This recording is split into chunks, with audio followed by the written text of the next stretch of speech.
Můžem, jo, určitě, jo. Ahoj, teda, hej. Už sme vás privítali.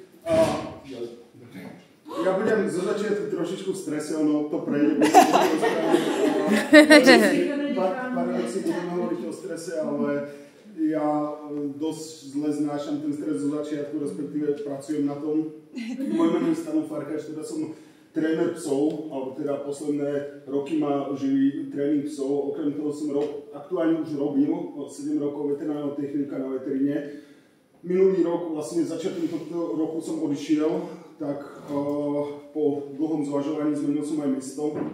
Aktuálne, čo sa týka veterín, tak buď chodím vypomáhať, alebo práve chodím trénovať na tie samotné veteríny.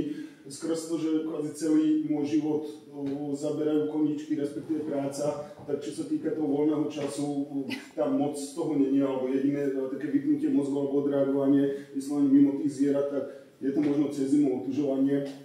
Tuto by som len spomenul, aký má tohto moskovského strážneho psa. S tým sme mali, on mal byť ako 11-mesačný uspatý na veteríne skrz to, lebo bol agresívny už aj na majiteľov, že reálne akoby robil výpady na majiteľov. Vlastne sme dali cieľ ako spoločnú fotku, čo sme zvládli. To bolo oni, keď prišli ku mne na konzultáciu s moskovákom, s dosť nevybúreným moskovákom, tak som po prvej konzultácii dúfal, že už neprídu, lebo asi to teda bez nátlakov nezláhneme a fakt, že on potrebuje kvázi tvrdšiu ruku, to bolo pred 6 rokmi.